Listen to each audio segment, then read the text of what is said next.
Have you ever felt perpetually busy, yet never truly moving forward, as if you're running on a hamster wheel, constantly in motion, but going nowhere? You're not alone in that feeling. But the issue isn't time or circumstance.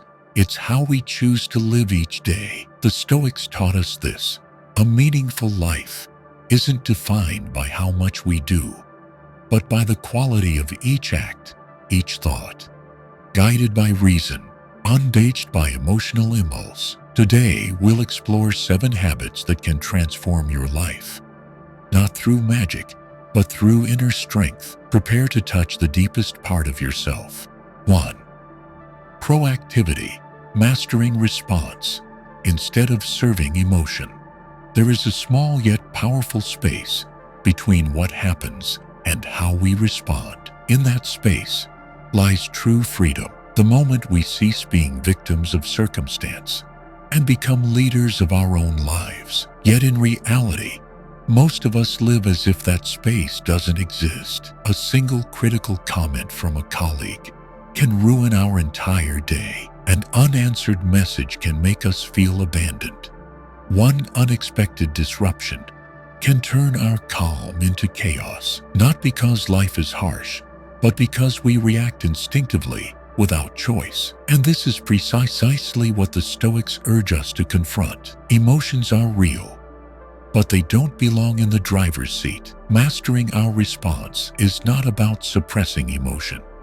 It is the art of observing what rises within without instantly acting on it. It is the ability to pause, breathe, and ask a crucial question. What is the right thing to do right now? In that pause, we reconnect with our core values rather than being swept away by fleeting feelings. And this is a skill, not a gift, which means it can be trained by anyone willing to persevere. Picture a simple situation. You're standing in line at the supermarket. Someone behind you grows impatient, mutters complaints, maybe even says something rude. The usual reaction might be to snap back, or at least feel your face flush, your heart race, your mood sour. But if you've trained your stoic mind, you'll recognize a deeper truth. You can't control their emotions, but you can absolutely choose your own response. And perhaps all you need is to turn slightly, smile, and return to your own thoughts. In refusing to let others dictate your state, you reclaim authority over yourself. We live in an age where emotions are constantly triggered. Social media, news, toxic comments, unconscious comparisons, all test the resilience of our inner calm. That's why mastering our responses is more vital than ever. Not because we aim to be numb or indifferent, but because we understand that a mind in turmoil cannot create meaningful action. The Stoic doesn't flee from emotion. They face it, understand it, and rise above it with reason. To master our response is not to become cold or detached from feeling. Quite the opposite. Those who best understand emotion are the ones who aren't ruled by it. When someone insults you, instead of surrendering to anger, you might ask, do their words truly define who I am? And clearly they do not. When a plan falls apart, instead of complaining, you might ask, what can I learn from this? This is the power of a proactive mind. No one escapes failure, but those who take initiative always find a way to grow from it. One of the clearest signs of inner maturity is the ability to delay reaction. The inexperienced retaliate instantly when provoked. The grounded learn to stay silent, observe, and act only when necessary, because they know not everything is worthy of their energy. Instead of being ruled by life, we learn to govern ourselves, and in doing so, everything begins to shift. Relationships ease, work feels lighter, and most importantly, we begin to live with intention, no longer drifting with the current. Just like training the body, mastering response requires daily practice. At first it's hard.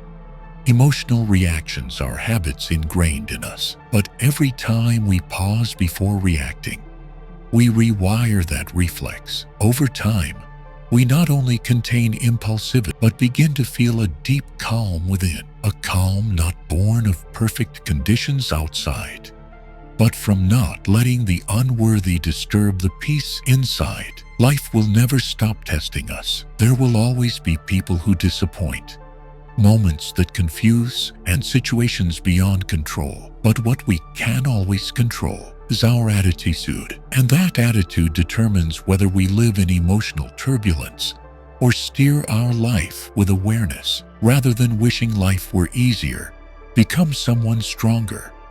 Rather than hoping others will change, begin by changing your response. Inner freedom doesn't come from a perfect world.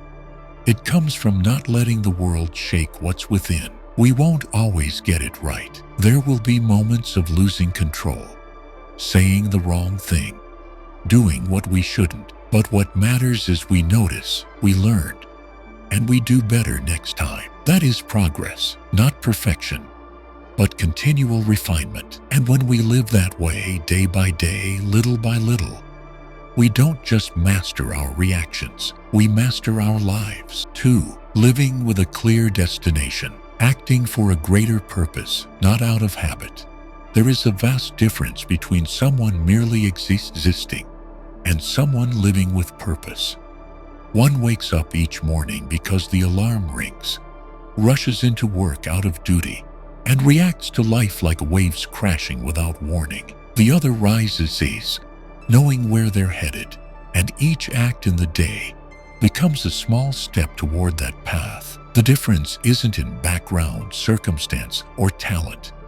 It lies in a directional mindset. We're easily swept into the routines of daily life, where habits repeat unconsciously. Work, eat, sleep, unwind, and repeat. Few pause to ask, why am I doing all of this? What is my true goal in life?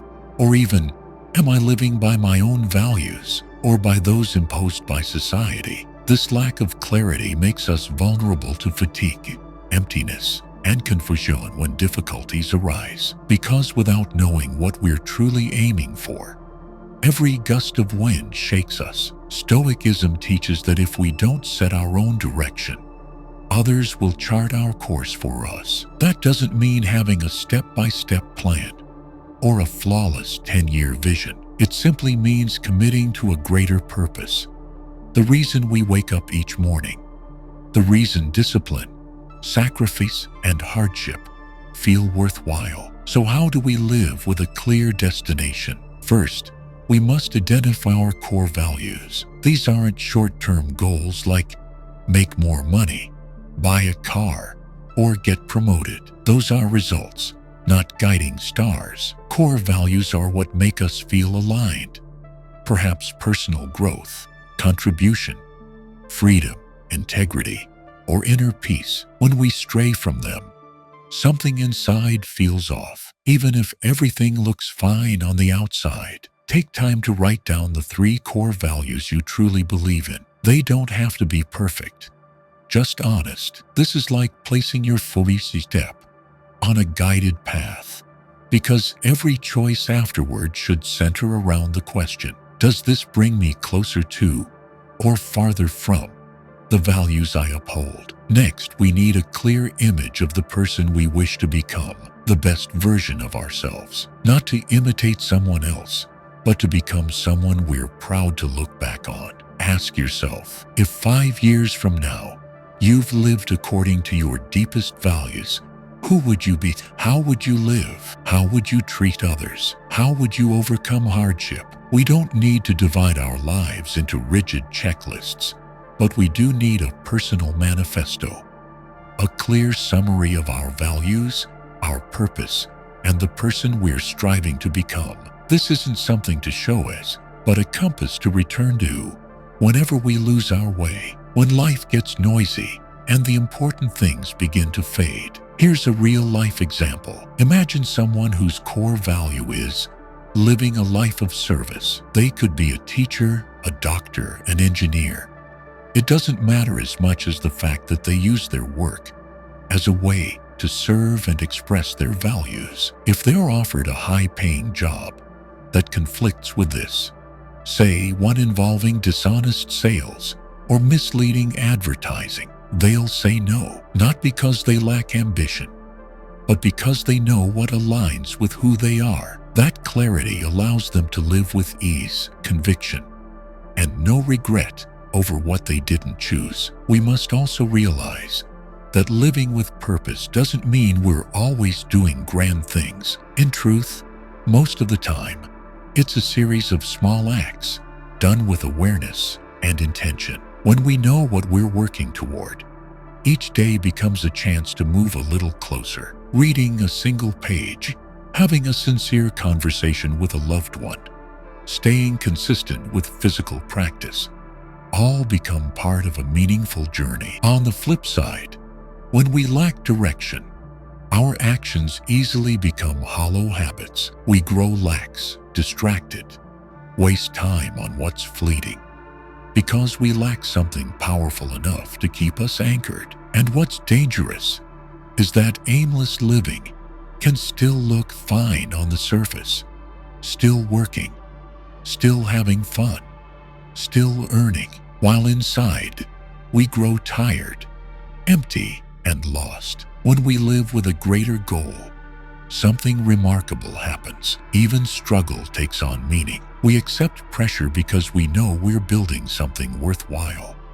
Sacrifice no longer feels like loss, but investment. And most importantly, we gain a sense of steadiness, the kind of strength that keeps us grounded even as everything around us changes. Stoicism doesn't call us to become successful in others' eyes. It simply reminds us not to let life slip by in a blur. Don't let others define success, joy, or fulfillment for you. And to resist that, there is only one way.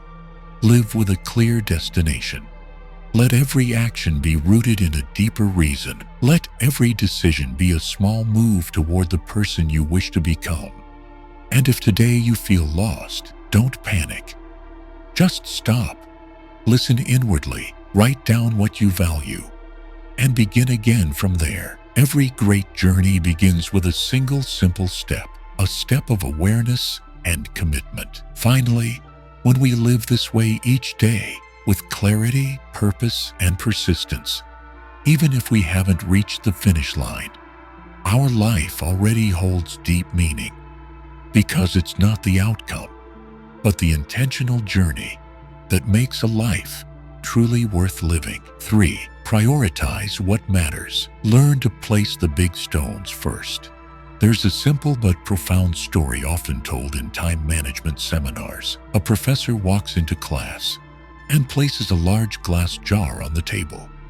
He takes several big rocks and puts them into the jar until no more can fit. "Is the jar full?"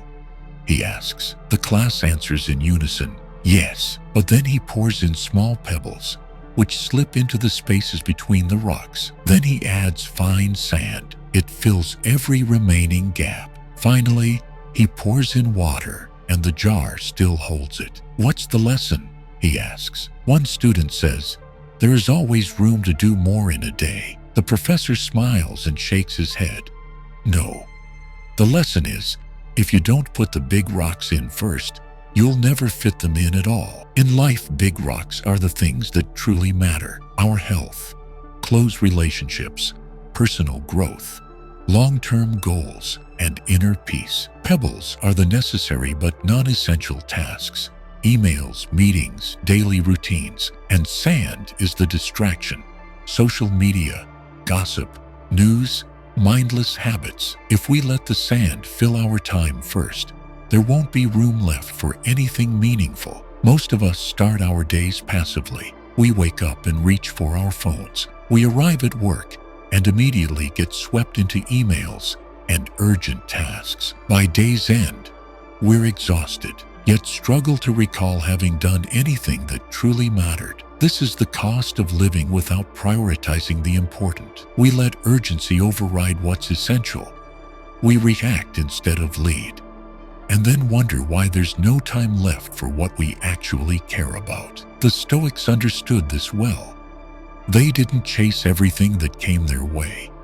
They chose with clarity and disciplined their time. They prioritized what served their long-term path and had the courage to say no to everything else, even if that everything else looked easier, more rewarding, or more easily praised. So how do we learn to put the big rocks in first? It begins by redefining what the big rocks are in our own lives. Each person's answer will differ. For some, it's health, because without physical well-being, nothing else can thrive. For others, it may be quality time with family, especially if they've lost it before and now seek to protect it. For many, it's building skills or knowledge that will serve a long journey, not yielding immediate rewards, but acting as true leverage for the future. Once we've identified our big rocks, the next step is to protect time for them at all costs. We can't expect to find time for what matters if we allow our schedules to be consumed by the trivial. Like pouring sand into the jar first, we won't have room for the meaningful if we don't set limits. Picture a typical day. Instead of leaping up and letting the world pull you in, take the first 10 minutes to ask, what is the most important thing for me today?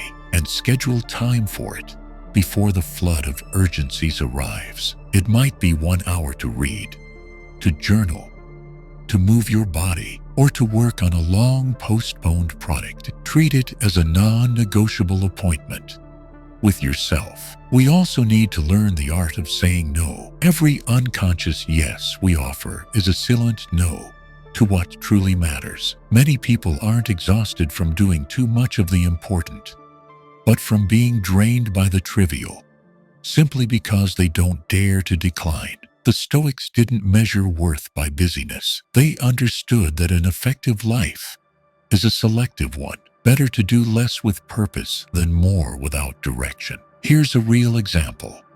A creative professional once shared that each morning he dedicates the first 90 minutes of his day to writing. Before opening emails, before checking his phone, before letting anything else interfere. That's his big rock. The thing that keeps him true to his craft, nourishes his spirit, and generates value. He doesn't always feel inspired, but he does it, not from emotion, but from commitment. That priority not only sustained his career, but brought him peace in a world full of temptation and noise. Placing the big rocks first isn't just a time strategy. It's a way of life. It's a declaration of what we respect most in our days. It's a promise to ourselves not to drift like leaves, but to steer like rowers, with direction, with goals, and the willingness to choose the harder path to preserve what's meaningful. And if today your life feels packed with tasks, leaving no room for what's deep, don't blame yourself. It's something most of us fall into. But starting now, we can begin again. Each morning, before doing anything else, ask yourself, what is my big rock today? And honor it as if your life depended on it. Because in truth, it does. When we live like this day after day, not only does our work become more effective, our minds become lighter, no longer lost in the chaos of endless to-dos, no longer dancing to someone else's rhythm, but instead grounded in intention, peace, and agency, the very things the Stoics spent their lives cultivating. 4. Dare to say no, because you can't do it all. We often believe that saying yes is a sign of positivity, enthusiasm, a willingness to help, and a zest for life. But what few people tell us is this: every time you say yes to something, you're silently saying no to countless other things. And if what you're unknowingly rejecting are the truly important things, your health, your peace, your solitude, the dreams you once held dear, then sooner or later, you'll feel drained, directionless, and disconnected from yourself. The truth is, we can't do it all. We can't take on every product, meet every person, stay current with every trend, or please everyone. And the more we tristify, the more scattered, exhausted, and ineffective we become. The Stoics understood the limits of human capacity. They didn't try to do everything. They chose deliberately what was worthy of their time and energy. They had the courage to say no to what was merely good in order to protect what was truly right. We're living in an age of overwhelming options, and that abundance creates a subtle but immense pressure. Each day, we're invited into dozens of appointments, events, opportunities, group chats, emails, social platforms, and collaborations. And without clear principles to guide what aligns with us, we get swept away, not because we are weak, but because we haven't cultivated the power to say no. So how do we learn to say no without guilt? First, we must understand that saying no is not a rejection of others, but an agreement with ourselves. When you decline a dinner invitation to stay home, read, and recharge, you're choosing to prioritize your well-being. When you turn down a productive project that would steal time from your family, you're standing firm in your values. Saying no isn't selfish. It's discipline. It's honesty. It's knowing what's necessary to sustain balance and long-term effectiveness. Next, we must recognize that not every invitation is an opportunity. Some invitations are distractions dressed in charm. Some opportunities may look enticing so fast, but don't serve our long-term goals. If we don't learn to assess every choice through clear criteria, like personal values, life direction, or current energy levels, we'll be led astray by things that feel urgent, but are ultimately meaningless. The Stoic doesn't live by impulse, but by principle. When they say no, it isn't a knee-jerk reaction, but a conscious affirmation. I know what I want, and this isn't part of that path. This habit requires courage, because sometimes you'll have to decline people you care about. Sometimes you'll feel uneasy, unable to say yes to everything, but it's that very decisiveness that keeps your focus and clarity intact. Here's a real-world example. Imagine you work in a creative field, writing, design, content production. Each week, you may receive collaboration invites, coffee catch-ups, or favors from friends. Without clear boundaries, time slips by while your core work stagnates. But if you know how to choose and decline gracefully, I can't right now, but I appreciate you thinking of me, you gain more time to create, more space to recharge, more control over your own life. Another vital practice is building the tolerance to endure short-term discomfort in exchange for long-term freedom.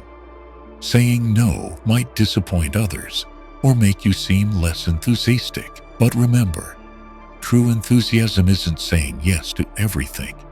It's pouring your energy into what truly matters. You don't need to be everywhere. You just need to be fully present where it counts. Try using a simple rule. If it's not a clear yes, it's a gentle no. Don't accept out of guilt. Don't say yes just because others are. Don't join just to avoid missing out, because what you risk missing most is your own life. Daring to say no is an act of self-respect. It shows that you value your time, your energy, and your life's mission. And when you begin living this way, you'll be surprised how others start respecting your boundaries too. Because clear boundaries create clear relationships, and clarity is essential in any healthy connection. Finally, remember this: you don't owe the world your presence everywhere. You only need to show up in the right place at the right time and live in alignment with yourself. Don't let your life be filled with things that merely seem important. Let your time reflect what you truly value.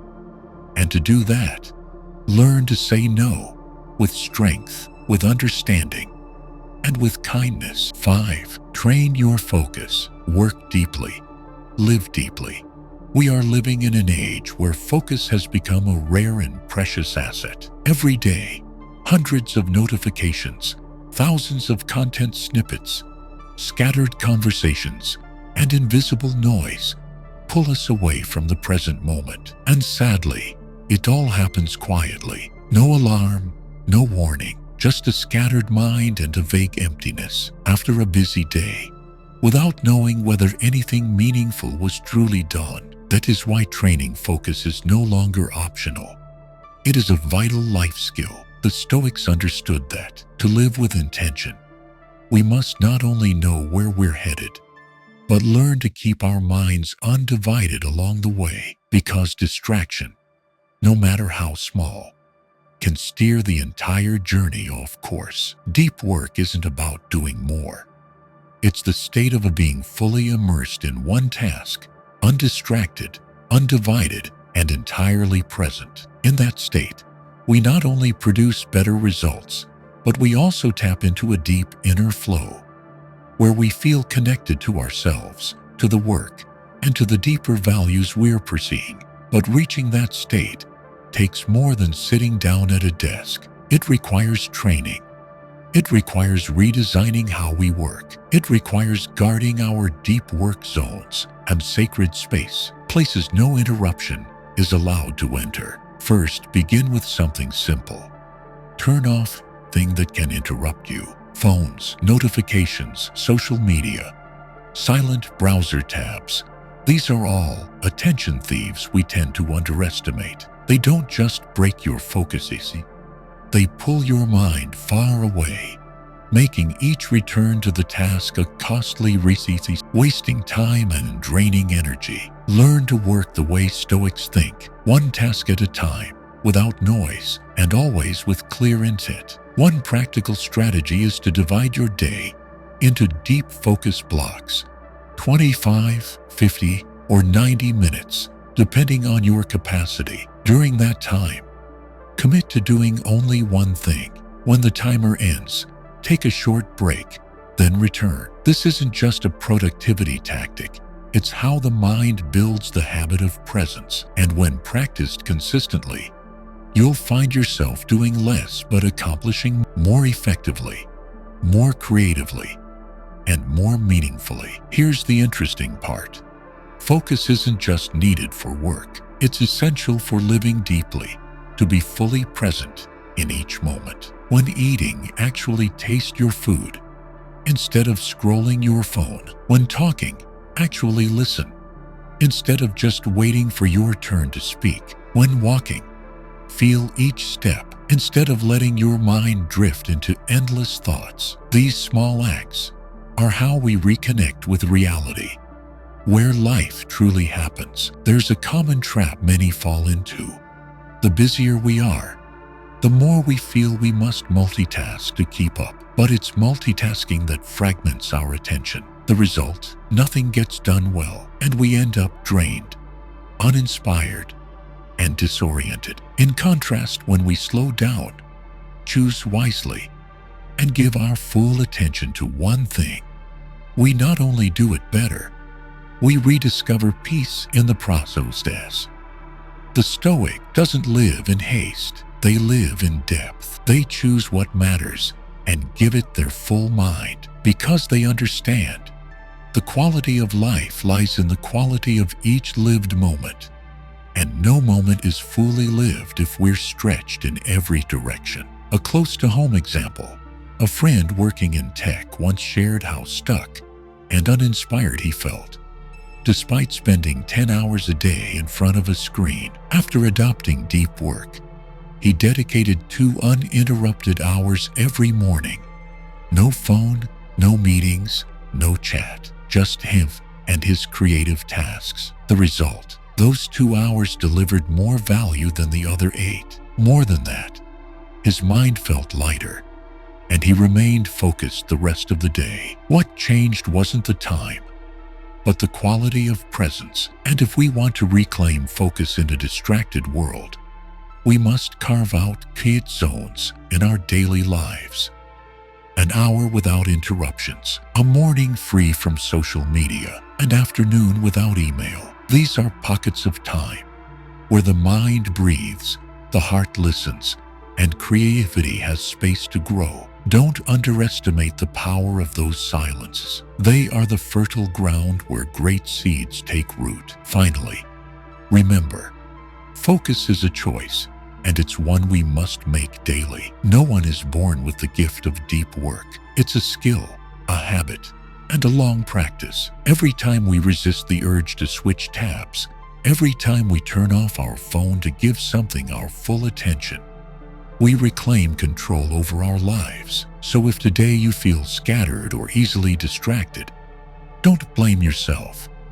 Just begin with a short work block, a single focused act, a quiet pause to live more deeply. And bit by bit, you'll realize you're not just working more effectively.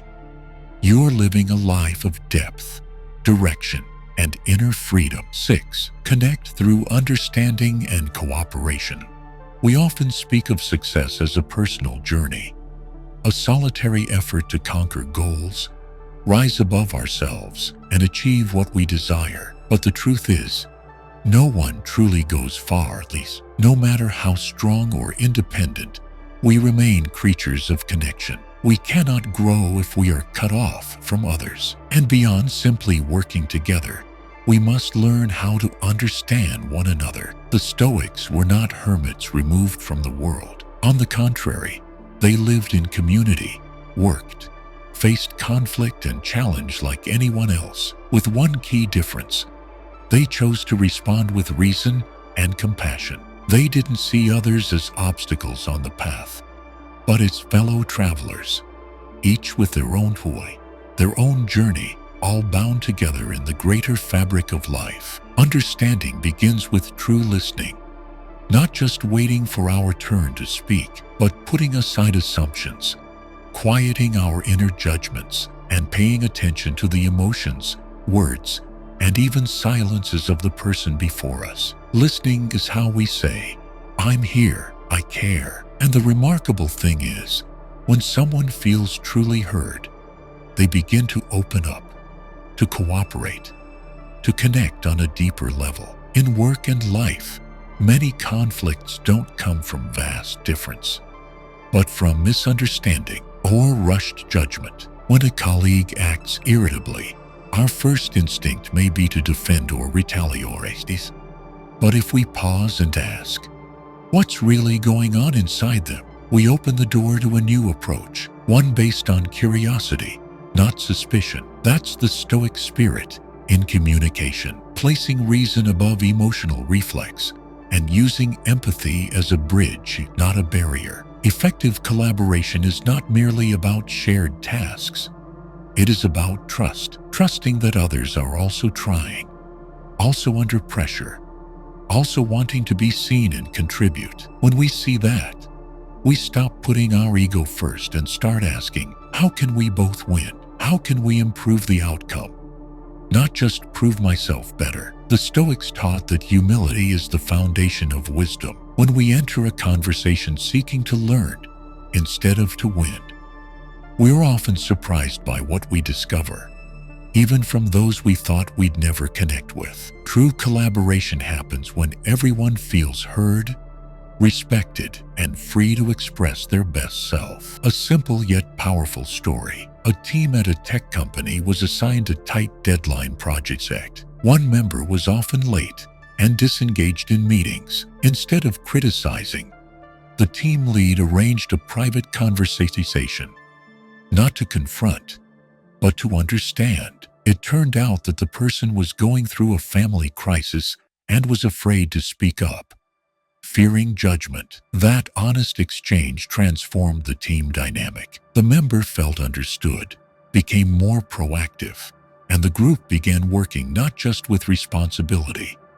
but with trust and mutual support. We can apply this in any relationship, not just at work, but within family, friendships, and community. Cooperation doesn't come from proving who's better, but from each person being willing to step back so all can move forward. When we enter relationships seeking to give rather than just receive, we create a safe space where everyone can become their best. And to be clear, cooperation doesn't mean always agreeing. Differences are natural and even necessary. But instead of letting differences become division, the Stoic learns to use them to expand perspective. They don't argue to win. They debate to understand. They're not afraid of disagreement because they know if everyone thinks the same, no one is truly thinking. Cultivating understanding and cooperation is a lifelong practice, often difficult, especially when we're tired, misunderstood, or unreciprocated. But every time we choose calm over anger, inquiry over judgment, trust over suspicion, we're building a better world, beginning with our closest relationships. If today you feel tension in a relationship, at work, with a friend, or at home, pause and ask, have I truly listened to this person? Am I reacting from emotion or from a desire to understand? And is there something I haven't seen or known about them? Sometimes, a simple shift in the questions we ask can unlock an entirely new space for connection. Connection is not just an emotional need, it's what makes us human. And when that connection is built on understanding and a spirit of cooperation, not control or dominance, any group can become a community, a space for growth, and a solid foundation for each individual. 7. Rebuild yourself daily. Body, mind, emotions, and spirit. We often talk about performance, smart work, and achieving goals. But there is something many overlook on the path of personal growth: the daily renewal of the self. No one can run endlessly without stopping. No one can keep giving without replenishing their energy. And if we neglect to nurture the 4 essential pillars, body, mind, emotions, and spirit, sooner or later, we will burn out, even if, on the surface, we appear fine. In Stoic thought, self-care is not indulgence. It is the highest responsibility, because we cannot steer life wisely if our internal compass is in disarray, and we cannot share value if we are running on empty. Let's begin with the most visible aspect: the body. No tool walks with us longer than this physical vessel. It is the instrument of our actions, the temple of our will and spirit. Yet paradoxically, in modern life, the body is often the most neglected. We sit too much, sleep too little, eat in haste, and only tend to the body when something breaks. Rebuilding the body doesn't require complexity. It could be 30 minutes of movement each day: walking, running, yoga, anything that gets blood flowing and muscles engaged. It's getting enough sleep, not a sign of laziness, but a vital process for mental recovery and immune strength. It's choosing food that nourishes rather than harms, because what we eat affects not only our form, but also our state of mind. When the body is well, everything else becomes lighter. Beside the body is the mind, a realm of vast potential, but also of frequent chaos. Each day, our minds absorb thousands of pieces of information, and if we don't filter, organize, and feed it consciously with meaningful inputs, we will find ourselves disoriented and overwhelmed. The Stoic does not allow the mind to be ruled by the outside world. They train it. Like a warrior sharpens a blade, take time each day to learn something new. Read a few pages, listen to a thoughtful podcast, or journal your thoughts. These small actions refine thinking, sustain clarity, and strengthen judgment. A healthy mind isn't about knowing more, but about thinking clearly amidst the noise. Still, even with a strong body and a sharp mind, if emotions are unbalanced, everything else can unravel. Many live in exhaustion, not from overwork, but from unprocessed emotions long buried. We manage tasks well, but often ignore the small wounds within. Daily emotional renewal can be as simple as an honest conversation with a loved one, a quiet moment to ask, "How do I truly feel today?" or simply accepting negative emotions when they arise. Instead of pushing them down or pretending to be strong, the Stoic does not deny emotion. They observe and master it through reason. Each time we are honest with ourselves, we unburden, we heal, and we make space for peace. And finally, though no less important, is the spirit. This is the deepest layer, the foundation beneath all others. Spirit is the seat of values, the anchor when the external world shifts. When spirit is strong, we are not easily swayed by praise or blame, not tossed by the winds of circumstance. Rebuilding the spirit can begin with reconnecting to nature, a reminder of our place in the vastness of the universe. It might be a daily meditation, listening to the silence within, or simply taking a few minutes each morning to remind ourselves, "Today, I choose to live aligned with my values." These quiet moments, though easily overlooked, are the roots of inner strength. We cannot wait for the weekend, the vacation, or a free moment to care for ourselves. Renewal must happen daily, as a living ritual, as a way of telling ourselves, "I deserve a life that is healthy, aware, and deep." And once that becomes a habit, we'll see change not just in performance, but in the overall quality of life. We become calmer in adversity, more patient in relationships, wiser in decisions, and stronger in the face of trials. If today you feel tired, lost, or unmotivated, don't be quick to blame yourself.